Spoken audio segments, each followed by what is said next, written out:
Like many ousted political couples, Nicolae and Elena Ceausescu enjoyed a brief popularity when he first rose to power. But their popularity faded long before their country ultimately turned on them in a violent and dramatic denouement to Romanian communism. Nicolae ruled the country from 1967 to 1989 and saw his people suffer terrible economic hardship, which he ignored while living a life of luxury. The couple lived in a mansion with huge collections of art and antiques. Elena was noted as being the most unashamedly extravagant of the two. She collected furs, couture gowns, and hundreds of pairs of expensive shoes in 1989. After years of hardship at the expense of Ceausescu's economic policies, the populace revolted and the couple was arrested. On Christmas Day, television cameras rolled as the couple was convicted and sentenced in what could only be described as a show trial. Their death sentences were quickly announced. The couple was moved together to an open area and immediately shot by the waiting firing squad. The events happened so quickly that the TV cameras failed to capture the moment of the execution. Instead, they only recorded Nicolae and Elena's lifeless bodies in the dust left by the bullets. For Romania, communism was over. The couple was buried on opposite sides of a path in a Bucharest cemetery. 7-3 The Sumter County does photo credit. Sumter Sheriff Org. We have no idea who these people were and we may never know. But they met their unfortunate fates together on August 9, 1976. Trucker Martin Durant made a grisly discovery on a dirt road 0.8 kilometers 0.5 mi from Interstate 95 and Highway 341 in Sumter County, South Carolina. A man and a woman, both in their 20s, lay on their backs in the dirt. Each had 3 gunshot wounds. One in the back, one in the chest, and one under the chin, which appeared to have been used to ensure their demise after the other bullets would have sent them to the ground. Neither victim had identification on them. But police hoped that artist drawings of the young couple would bring witnesses in and at least solve the mystery of their identities. There were a few clues at the scene. Both were wearing expensive-looking jewelry. The man had a Bulova Cutron watch and a 14-carat ring with the initials JPF on the inside. Neither was wearing underwear despite the clues and a witness stating that the couple had been seen at a fruit stand shortly before their deaths. Nothing more was forthcoming. The jewelry could not be traced, and even dental records and autopsies revealed nothing new. A suspect was arrested but provided a solid alibi for the time of the murders. The Sumter County does remain unknown. 8. Adolf Hitler and Eva Braun photo credit.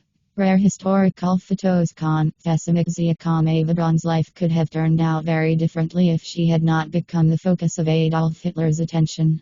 Braun was a photographer and, by all accounts, a talented one. She became close to Hitler during his Berghof days and became a regular part of his household high in the Berchtesgaden Mountains in the mid-1930s. Hitler had a notoriously strange relationship with women. His previous obsession, his half-niece Geli Raubal, had killed herself in his Munich apartment, possibly to escape his obsessive, restrictive clutches. Although Braun had also attempted suicide early in her relationship with Hitler, she eventually swore her undying loyalty to him.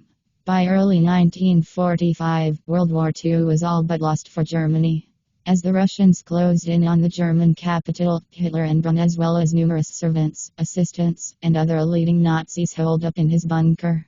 They were determined to avoid capture, collectively understanding their unavoidable fates. Hitler and Braun married in the bunker in the early hours of April 29, 1945.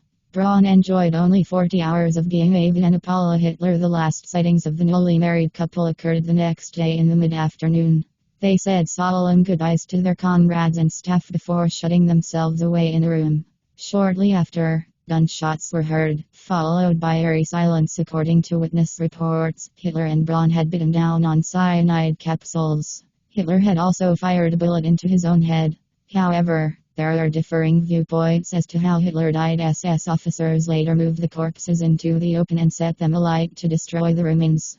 This was done to prevent them from ending up in the hands of the encroaching Soviets. 9-1 Joseph and Magda Goebbels photo credit.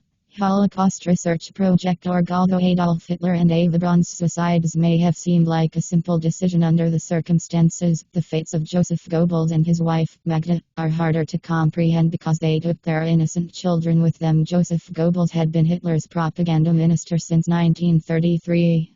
Hitler valued Goebbels greatly. His skills at convincing the German public to stand by while the Nazi Party committed unthinkable atrocities were unparalleled. Magda began dating Joseph in 1930.